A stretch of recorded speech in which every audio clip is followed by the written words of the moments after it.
Kembali di ngobrol bareng Gus Miftah Los Runway.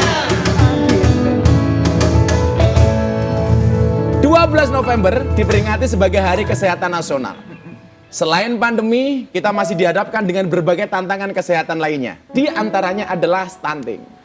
Dan angka kematian ibu dan anak dari catatan Kemenkes 2018, prevalensinya di Indonesia sebesar 27,5%. Kita lihat grafisnya. Kita lihat, Dok. Ya, jadi gini dokter. Untuk dokter Lula ini, bagaimana sih sebenarnya cara efektif untuk mencegah anak dari stunting atau kurang gizi? Sebenarnya kalau ngomong, saya juga dulu kecilnya sama. Saya kurang gizi. Karena saya dulu nggak pernah minum susu, Dok. Tajin, tahu tajin nggak sih? Yang orang liwet nasi itu loh. Nggak mesti minum susu. Nggak mesti minum susu. Yang penting ada ASI di sana. Sebetulnya kita bicara yang 1000 hari pertama kehidupan itu pegangannya. Dari mulai nih hamil, jalan 9 bulan, melahirkan sampai umur 2 tahun. Itu pegangan kita. Jadi kalau memang kita rame stunting sekarang, sebetulnya tuh yang namanya program pemerintah udah banyak sekali yang semuanya larinya nih berhubungan juga dengan stunting. Kan masalahnya gini, kalau pendek aja sih nggak apa-apa. Kalau semua orang pendek tapi modelnya kayak almarhum Pak Habibie kan oke-oke aja. Oh, asik ya. Yang jadi masalah kan udah pendek, bodoh juga gitu loh, nggak cerdas. Itu jadi masalah sebetulnya. Nah sekarang gimana? Dari awal, dari hamil udah dikejar. Kalau sekarang gini, dari belum mau nikah aja udah ada yang namanya suntikan TT pas mau nikah. Itu dipersiapkan sebetulnya. Dari awal ya? Dari awal. Nah sekarang kenapa kita bisa ada loss-nya segitu banyak? Balik lagi.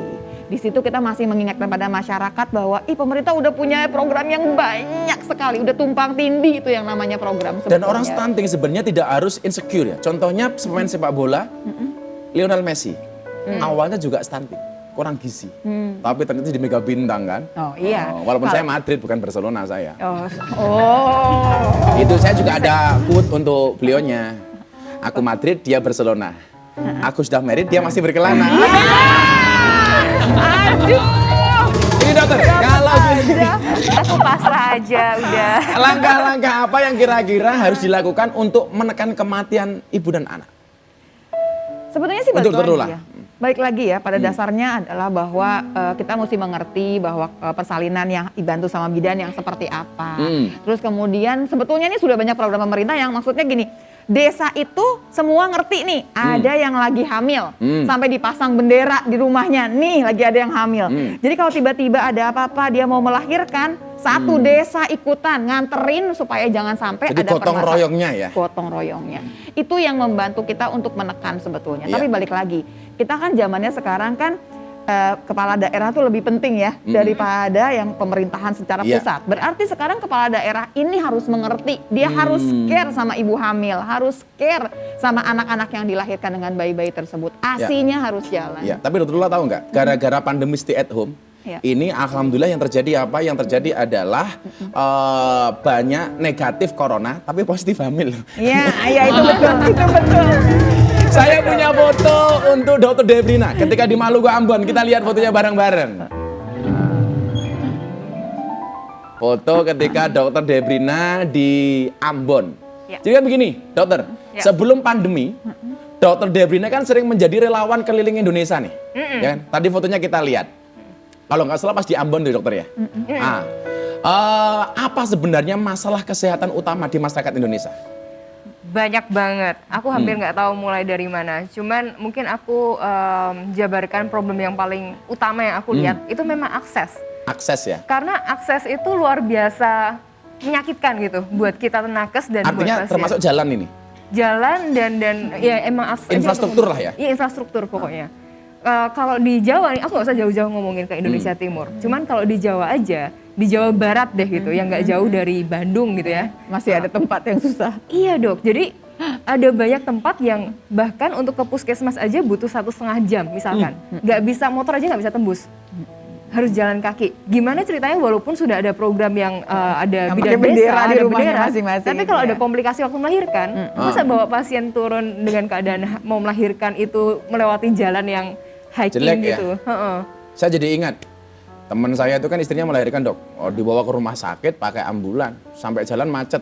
Terus? Karena jalannya jelek. Begitu di jalan ternyata lahir, maka anaknya dikasih nama Jonathan. Kok? Apa tuh? Brojol karena kemacetan. Untuk Dr. Debrina, bagaimana biasanya masyarakat di pedalaman Indonesia bisa mengakses pelayanan kesehatan? Kan katanya susah banget. Susah sekali. Biasanya tetap akan ada puskesmas atau bidan desa itu emang lebih efektif gitu ya.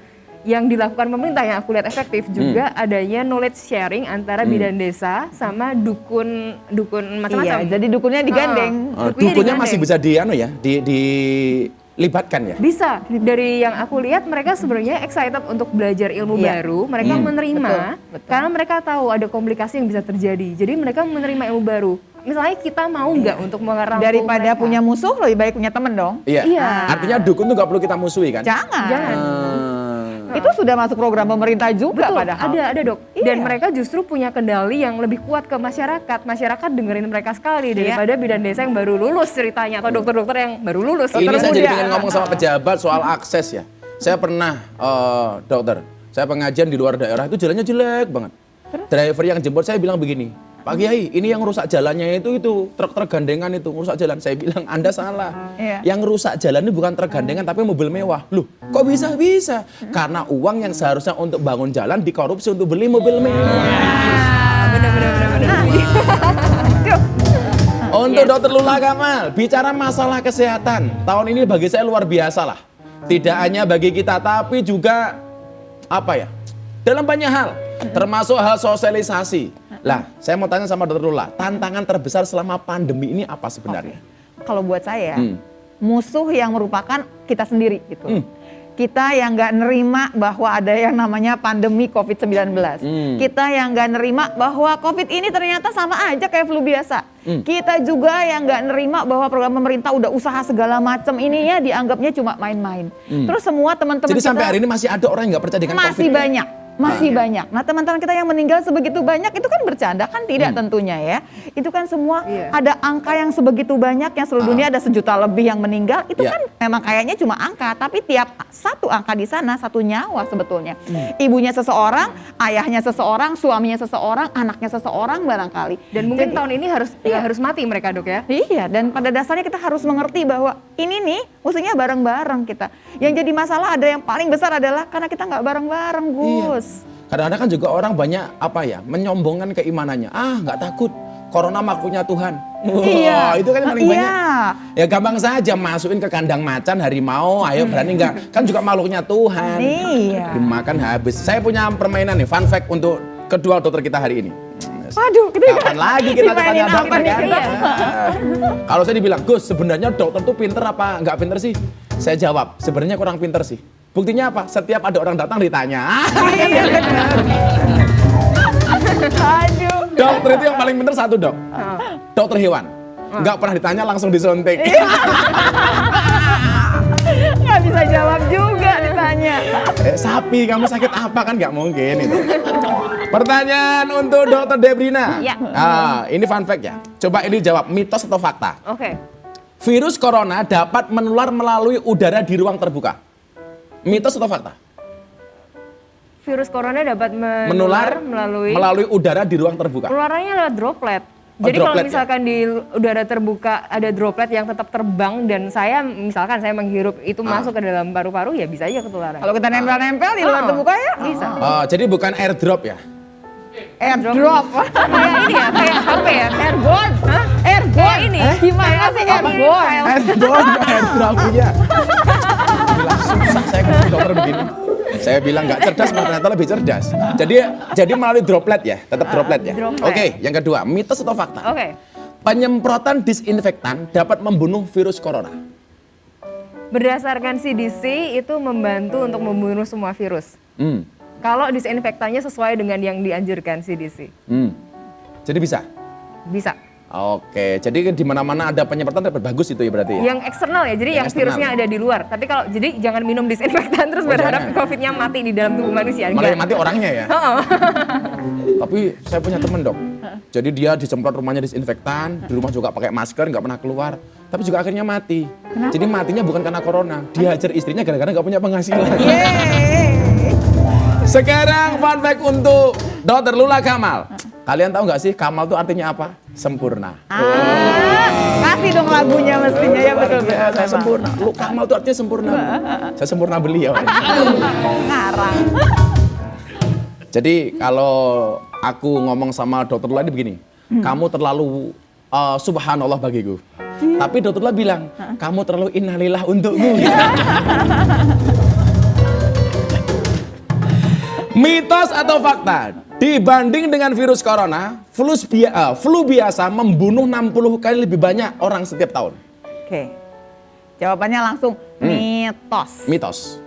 Sudah jelas-jelas penelitiannya banyak banget di mana-mana.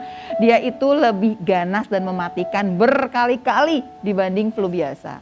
Artinya Jadi, lebih kejam corona ya? kalau corona itu ya angka kematiannya itu 3-4% gitu ya. Sementara si flu biasa itu 0,1%. Itu punya WHO ya. Dan kita mau bicara apapun juga yang modelnya di luar negeri yang kayak apa, yang dalam keadaan musimnya dingin kayak apa juga sama saja. Kalau di Sama Indonesia saja. apalagi kan? Yang kedua, mitos atau fakta? Bawang putih memperlambat pertumbuhan virus. Nah, ini seru nih. Karena sebetulnya si bawang putih itu sekarang tuh lagi diiming-iming sekali ya. Pada dasarnya untuk bakteri dia bisa membunuh. Untuk bakteri sih namanya ada satu ingredientsnya namanya alisin di si garlic ini ya, bawang putih, dia bisa membunuh yang namanya bakteri. Bakteri itu dari mulai E. coli, Staphylococcus aureus semua bisa. Nah, kemudian virus ini juga katanya terbantu. Tapi yang paling penting yang sudah ketahuan, penelitiannya belum terlalu banyak. Jadi kita nggak bisa bilang dia masih matiin virus, tapi yang paling penting dia bisa meningkatkan daya tahan tubuh. Imun ya? Nah, Oke. betul. Saya punya quote nih. Beli bawang keliru merica. Sudah terlanjur sayang, tidak dianggap siapa-siapa. Sobat Kepo jangan kemana-mana, kita akan kembali dengan bintang tamu yang luar biasa setelah jeda iklan berikut ini.